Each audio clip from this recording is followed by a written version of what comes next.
नमस्कार दोस्तों, हमारे चैनल रीड मैथ्स में आप सबका स्वागत है। दोस्तों आज हम स्टार्ट करने वाले हैं कक्षा 10 का चैप्टर नंबर 11 जिसका नाम है विद्युत। और आज इसके सभी इम्पोर्टेंट क्वेश्चन यहाँ पे हल करने वाले हैं। और इसके अंदर सबसे पहले हम लोग पढ़ेंगे पाठ का सारांश कि पाठ के अंदर क्या क्या टॉपिक है और क्या इंपॉर्टेंट चीज़ है जो एग्जाम में आ सकती है। चलिए दोस्तों स्टार्ट करते हैं। चलिए, आवेश किसे कहते हैं? आवेश होता है जो परमाणु का मूल कण होता है और ये धनात्मक भी हो सकता है और ऋणात्मक भी हो सकता है। चलिए, समान आवेश एक दूसरे को प्रतिकर्षित करते हैं और असमान आवेश क्या करते हैं? आकर्षित करते हैं। यानी प्लस और नेगेटिव दो प्रकार के आवेश होते हैं, दोनों असमान होते हैं तो एक दूसरे को आकर्षित करते हैं और समान आवेश एक दूसरे को प्रतिकर्षित करते हैं। अब यहाँ पे कूलाम आवेश का SI मात्रक यानी आवेश का मात्रक होता है कूलाम। अब विद्युत धारा की परिभाषा है, आवेशों की प्रवाह होने की दर को विद्युत धारा कहते हैं। विद्युत धारा I बराबर होता है Q/T यानी आवेश बटा समय, यानी पर सेकंड में कितने आवेश प्रवाहित हो रहे हैं, इसी के माप को ही विद्युत धारा कहते हैं दोस्तों। चलिए आगे चलते हैं। इसके अंदर विद्युत धारा का SI मात्रक यहाँ पे एम्पियर होता है। देखिए यहाँ पे देख सकते हैं विद्युत धारा का SI मात्रक एम्पियर होता है और विद्युत धारा को एमीटर द्वारा मापा जाता है। और एमीटर का सिंबल दोस्तों यहाँ पे A होता है। एमीटर का सिंबल कुछ इस प्रकार से होता है। अब देखिए विभवांतर, एक आवेश को एक बिंदु से दूसरे बिंदु तक ले जाने में किया गया कार्य ही विभवांतर कहलाता है। यानी आवेश को एक बिंदु से दूसरे बिंदु तक पहुंचाने में जो कार्य किया जाता है वो विभवांतर कहलाता है। दोस्तों ये क्वेश्चन एक नंबर वाले जो छोटे क्वेश्चन है उनके अंदर एग्जाम में आ सकते हैं, तो इनको आप लोग तैयार कर लेना। विभवांतर का सूत्र होता है कार्य बट्टा आवेश। अब नीचे जितने आवेश आप लेके जाएंगे तो आपको कितना कार्य करना पड़ेगा, इसका मात्रक क्या होता है दोस्तों? वोल्ट होता है। यानी विभवांतर का मात्रक क्या होता है? वोल्ट होता है। सभी को एक एक देखते चलिए और आप लोगों को आंसर देना है, आगे क्वेश्चन आने वाले हैं उनके। ओम का नियम की बात करें, ओम का नियम किसी विद्युत परिपथ में धातु के तार के दोनों सिरों के बीच विभवांतर V उसमें प्रवाहित धारा I के समानुपाती होता है। यानी परिपथ में जो धातु का तार होता है उनके सिरों के बीच विभवांतर होता है जो प्रवाहित धारा के क्या होता है? समानुपाती होता है, परंतु तार का ताप क्या रहना चाहिए?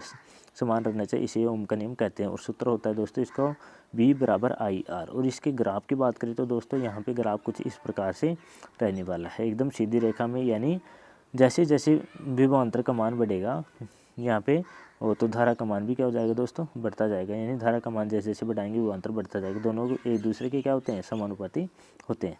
प्रतिरोध, चालक का वह गुण है जिसके कारण वो प्रवाहित होने वाली धारा का विरोध करता है। इसका SI मात्रक क्या होता है दोस्तों? ओम होता है।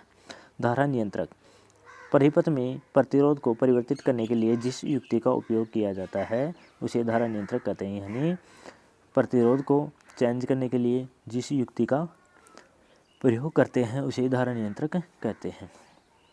आगे चले यहाँ पे प्रतिरोधों का श्रेणी क्रम संयोजन, यानी श्रेणी क्रम जब दो या तीन प्रतिरोधों को एक दूसरे से सिरा मिला के जोड़ा जाता है। जैसे कि हमारे पास तीन प्रतिरोध है, जैसे पहला प्रतिरोध इस प्रकार से जोड़ लेंगे, फिर उसके बाद दूसरा प्रतिरोध इस प्रकार से जोड़ लेंगे, फिर तीसरा प्रतिरोध इस प्रकार से जोड़ लेंगे। यानी तीन प्रतिरोधों को एक दूसरे के श्रेणी क्रम में जोड़ लेते हैं, तो दोस्तों यहाँ पे प्रतिरोधों का श्रेणी क्रम कहलाता है। अब दोस्तों यहाँ पे बात करें, आप लोगों को ये चित्र दिख रहा होगा कि यहाँ पे जो प्रतिरोधों को देखिए क्रम से जोड़ा गया है, बिल्कुल श्रेणी क्रम में। तो इसका यदि टोटल प्रतिरोध आपको निकालना है, कुल प्रतिरोध, तो सभी प्रतिरोधों को बिल्कुल एग्जैक्ट जैसे दिए हुए हैं वैसे इनको जोड़ना है। जैसे R1 R2 R3 तीन प्रतिरोध हैं, तो आपको क्या करना है दोस्तों? यहाँ पे R1 R2 R3 तीनों को जोड़ लेना है। और इसमें एक बात इंपॉर्टेंट है, बहुत ध्यान में रखना है दोस्तों। जैसे कि यहाँ पे विभवांतर मापने के लिए वोल्ट मीटर लगाया जाता है और वोल्ट मीटर हमेशा पार्श्व क्रम में लगाया जाता है यानी समांतर क्रम में, और एमीटर हमेशा श्रेणी क्रम में लगाया जाता है। धारा मापने का जो एमीटर होता है वो तो श्रेणी क्रम में, और वोल्ट मीटर लगाया जाता है दोस्तों पार्श्व क्रम के अंदर। अब बात करें समांतर या पार्श्व क्रम के अंदर। अब इसमें जब दो या दो से अधिक पार्श्व क्रम का संयोजन किस प्रकार होता है? जब दो या दो से अधिक प्रतिरोधों को इस प्रकार संयोजित किया जाता है कि प्रत्येक प्रतिरोध के सिरों पर विभवांतर का मान समान रहता है। प्रतिरोधों को इस प्रकार संयोजन के समांतर क्रम संयोजन कहता है। यानी इसके अंदर विभवांतर समान रहता है, धारा अलग अलग रहती है। तो यहाँ पे देखिए धारा I1 I2 I3 दे रखा है, प्रतिरोध R1 R2 R3 दे रखा है, तीनों में समांतर क्रम में यहाँ पे जुड़े हुए हैं। जब दो या दो से अधिक प्रतिरोधों को इस प्रकार जोड़ते हैं कि उनके सिरों के विभवांतर का मान प्रतिरोधों के इस प्रकार संयोजन को समांतर क्रम संयोजन कहते हैं। यानी एक दूसरे के समांतर रहते हैं, ये तो समांतर हो गया, और जो श्रेणी में जोड़ा जाता है एक ही लाइन में वो श्रेणी क्रम हो गया दोस्तों। यदि यहाँ पे कुल प्रतिरोध की बात करें तो दोस्तों यहाँ पे आपको अपोजिट जोड़ना है श्रेणी क्रम में 1/R1 + 1/R2 + 1/R3, यानी जितने भी प्रतिरोध दे रखा है सभी को इसी प्रकार से जोड़ना है। और भिन्नों की जोड़ बाकी आप लोग करते हैं एलसीएम लेके, वैसे आपको हल करना है। बात करें विद्युत धारा का तापीय प्रभाव, तो विद्युत धारा का तापीय प्रभाव यदि किसी विद्युत परिपथ में भी शुद्ध रूप से प्रतिरोधक है तो स्रोत की ऊर्जा पूर्ण रूप से ऊष्मा के रूप में क्षयित होती है, यानी जो स्रोत की ऊर्जा होती है जो ऊष्मा ऊर्जा में बदल जाती है, इसे विद्युत धारा का तापीय प्रभाव कहते हैं।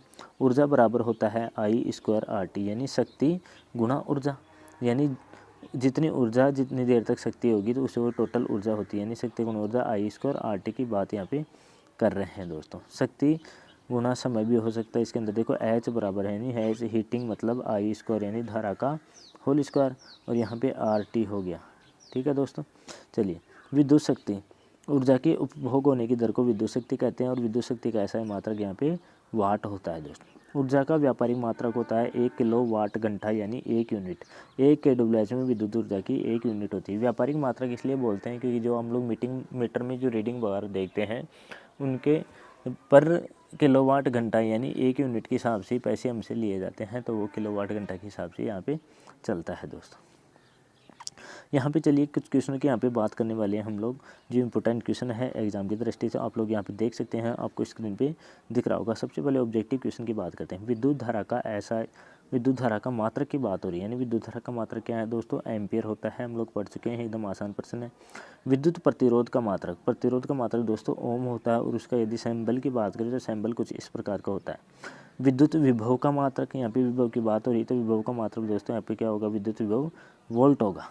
विद्युत विभव का मात्रक क्या होगा, विभव या विभवांतर एक ही बात है, तो इसका मात्रक हो जाएगा दोस्तों वोल्ट। यहाँ पे यदि शक्ति की बात करें, शक्ति आवेश की बात करें, सबसे पहले शक्ति की, यानी विद्युत शक्ति का मात्रक शक्ति यानी P, और इसका शक्ति का मात्रक दोस्तों होता है वाट। शक्ति का मात्रक होता है वाट, और उसको W से रिप्रेजेंट करते हैं। फिर बात करें आवेश का SI मात्रक दोस्तों कूलाम होता है। विद्युत बल्ब का तंतु किस प्रकार का बना होता है, टंगस्टन का बना होता है दोस्तों। चलिए, बैटरी से किस प्रकार की धारा प्रवाहित होती है, यानी प्राप्त होती है या प्रवाहित होती है, तो बैटरी की बात करते हैं अभी DC धारा में प्राप्त होती है, यानी डायरेक्ट धारा, दिष्ट धारा बोल सकते हैं जिसको। तो यहाँ पे सब अब ऑब्जेक्टिव क्वेश्चन तो हो गए। अब रिक्त स्थानों की बात करें, विद्युत ऊर्जा का व्यापारिक मात्रक है, अभी हमने पढ़ा किलोवाट घंटा यानी kWh, ये विद्युत ऊर्जा का क्या है दोस्तों, व्यापारिक मात्रक है। विद्युत धारा मापने की युक्ति को क्या कहते हैं दोस्तों, जिसमें विद्युत धारा मापते हैं, तो यहाँ पे एमीटर की बात हो रही है, एमीटर। चलिए, विभवांतर मापने के लिए दोस्तों यहाँ पे वोल्ट मीटर की बात हो रही है। विभवांतर को वोल्ट मीटर से मापते हैं और विद्युत धारा को एमीटर से मापते हैं। किसी चालक में गतिशील इलेक्ट्रॉनों की धारा विद्युत धारा कहते हैं। अभी कहा था कि इलेक्ट्रॉनों की धारा या फिर आवेश इलेक्ट्रॉनों पे ही होते हैं, पॉजिटिव नेगेटिव जो भी होता है, तो यहाँ पे जो उनकी प्रवाह होती है गतिशील इलेक्ट्रॉनों की कोई धारा को क्या कहते हैं दोस्तों, विद्युत धारा कहते हैं। छोटे क्वेश्चन की यहाँ पे बात करने वाले हैं, 1 HP अश्वशक्ति में कितने वाट होते हैं, यानी 1 HP बराबर दोस्तों यहाँ पे आपको याद रखना है 746 वाट। 1 HP में कितने होते हैं, 746 वाट की बात हो रही है। विद्युत धारा उत्पन्न करने की युक्ति का नाम बताइए, यानी ऐसी युक्ति जिसमें विद्युत धारा उत्पन्न होती है। तो यानी आप लोग क्या, यानी काफ़ी सारी युक्तियाँ होती हैं वैसे तो, विद्युत जैसे मोटर वगैरह होता है, डायनेमो होता है, जिसको जनरेटर वगैरह होते हैं, हमारे पास काफ़ी सारी युक्तियाँ होती है जिससे विद्युत धारा क्या होती है, उत्पन्न होती है। विद्युत चुंबक बनाने के लिए किसका प्रयोग किया जाता है, विद्युत चुंबक बनाने के लिए दोस्तों नरम लोहे का प्रयोग किया जाता है। विद्युत ईटर की कुंडली में किसका प्रयोग होता है, विद्युत ईटर की कुंडली में दोस्तों निकेल तथा क्रोमियम, ये दो धातु मिला के निकेल नाम की धातु बनाए जाते हैं, यानी मिश्र धातु बनाई जाती है। मिश्र धातु से क्या बनाया जाता है, विद्युत ईटर बनाया जाता है। अब देखिए दोस्तों, आगे का प्रश्न है, विद्युत धारा किसे कहते हैं और इसका SI मात्रक दोस्तों हम लोग कर सकते हैं, इसको आप लोगों को करके लाना है। यानी आवेशों की प्रवाह की दर को विद्युत धारा कहते हैं, और उसका SI मात्रक क्या होता है आपको पता है, विद्युत धारा का SI मात्रक एम्पियर होता है। विद्युत परिपथ किसे कहते हैं, यानी एक ऐसा परिपथ जिसमें विद्युत संचालन को हम लोग सतत प्रवाह भी कर सकते हैं और उसको रोक भी सकते हैं, ऐसे प्रवाह को क्या कहते हैं दोस्तों, विद्युत परिपथ कहते हैं। अब देखिए, किसी चालक के सिरों पर विभवांतर बनाए रखने में सहायता क्या करता है, यहाँ पे वोल्ट मीटर हो गया दोस्तों। यहाँ पे आपका आंसर देना है, वैसे मैं सभी का आंसर बता रहा हूँ, लेकिन आप लोगों को क्या करना है, इनका ध्यान रखना आंसर को। किसी चालक का प्रतिरोध किन कारकों पर निर्भर करता है, अभी प्रतिरोध कौन कौन सी कारक पर निर्भर करता है इसकी बात करते हैं दोस्तों। प्रतिरोध होता है जो पदार्थ की प्रकृति होती है। पदार्थ की प्रकृति यानी कौन से पदार्थ का बना है इस पे डिपेंड करता है। प्रतिरोध होता है जो पदार्थ की लंबाई पे डिपेंड करता है। प्रतिरोध होता है जो पदार्थ का अनुप्रस्थ काट का क्षेत्रफल होता है, यानी कितना मोटा तार है कितना बारीक तार, उस पर डिपेंड करता है। तो ये सभी आपको याद रखनी है, यानी लंबाई हो गया, अनुप्रस्थ काट क्षेत्रफल हो गया, पदार्थ की प्रकृति हो गई, और यहाँ पे तापमान पे भी निर्भर करता है। विद्युत बल्बों में तंतुओं के निर्माण में प्राय टंगस्टन का ही उपयोग क्यों किया जाता है। दोस्तों ये इंपॉर्टेंट क्वेश्चन है, टंगस्टन का उपयोग क्यों किया जाता है, क्योंकि दोस्तों जो टंगस्टन होता है उसका गलनांक कितना अधिक होता है कि वो जल्दी से पिघलता नहीं है, इस कारण इस टंगस्टन का उपयोग विद्युत बल्बों में किया जाता है। घरेलू परिपथों में श्रेणी क्रम संयोजन का ही उपयोग क्या दे रखा है, घरेलू परिपथों में श्रेणी क्रम संयोजन का उपयोग क्यों नहीं किया जाता। दोस्तों श्रेणी क्रम संयोजन क्या होता है कि जैसे हमने पढ़ा था कि जैसे एक का सिरा दूसरे के सिरे से यहाँ पे जोड़ दिया जाता है। जैसे यहाँ पे 3 परिपथ लगे हुए हैं, आप लोग इनको 3 परिपथ मान सकते हैं। जैसे कि यहाँ पे 3 बल्ब बने, जैसे मैं आपको 3 बल्ब बना देता हूँ, और इनको यदि श्रेणी क्रम में यदि हम लोग जोड़ देते हैं तो दोस्तों इसमें एक कमी रह जाती है कि यदि आपका एक परिपथ खराब हो गया, दोस्तों इसका आंसर क्या दोगे आप लोग, यदि इसका एक परिपथ यदि खराब हो गया तो आपका पूरा परिपथ यहाँ पे खराब हो जाता है। यानी इसका आंसर क्या रहेगा दोस्तों, विद्युत परिपथ है उनको श्रेणी क्रम में इसलिए नहीं जोड़ा जाता है क्योंकि उसमें एक परिपथ खराब होने से बाकी परिपथों का ऊर्जा प्रवाह होता है वो टूट जाता है। यानी यदि जैसे कि हम लोग जैसे सजावट के लिए जो बल्ब काम में लेते हैं छोटे वाले, उसमें यदि एक बल्ब को तोड़ दिया जाता है तो बाकी सब बल्ब क्या हो जाते हैं, बंद हो जाते हैं। तो इसी कारण इन श्रेणी क्रम का उपयोग नहीं किया जा सकता है। अब देखिए अगला क्वेश्चन है, विद्युत संचरण के लिए प्राय कॉपर तथा एल्यूमिनियम की तारों का प्रयोग क्यों किया जाता है। अब दोस्तों ये तो क्वेश्चन एकदम इजी है। देखिए तार ऐसे होने चाहिए जिनके प्रतिरोध बिल्कुल क्या हो, कम हो। तो कॉपर और एल्यूमिनियम का प्रतिरोध यहाँ पे बिल्कुल कम होता है, इस कारण कॉपर तथा एल्यूमिनियम की तारों का प्रयोग किया जाता है। और ये प्रतिरोध कम होने के कारण क्या होता है, फिर गर्म नहीं होते हैं, इस कारण इनका प्रयोग किया जाता है। अब आपके लिए 2 क्वेश्चन यहाँ पे मैं दे रहा हूँ होमवर्क के लिए, जो आपको यहाँ पे करने हैं। ओम का नियम लिखना है, ओम के नियम के अध्ययन के लिए विद्युत परिपथ का आपको चित्र बनाना है। दोस्तों एकदम इजी है ओम का नियम। जैसे मैंने यहाँ पे एक ग्राफ भी बनाया था वो भी कर लो तो बहुत अच्छा है आप लोग।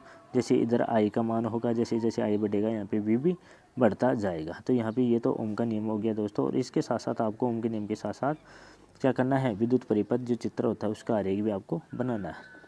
इसके बाद जो मैंने आपको बताया समांतर क्रम संयोजन और श्रेणी क्रम संयोजन, दोनों चित्र आपको पीछे मिल चुके हैं। जैसे आप लोग वीडियो को स्क्रॉल करके स्टार्टिंग में देखिएगा, जो हमने वीडियो का सार बताया, पाठ का सार, उसके अंदर आपको समांतर क्रम संयोजन और श्रेणी क्रम संयोजन दोनों यहाँ पे मिल जाएंगे।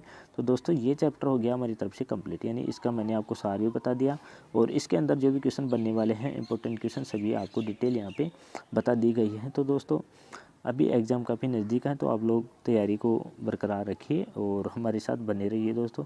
चलिए दोस्तों अगले वीडियो में अगला पार्ट स्टार्ट करेंगे, तो मिलते हैं दोस्तों अगले वीडियो में। चलिए तब तक के लिए धन्यवाद।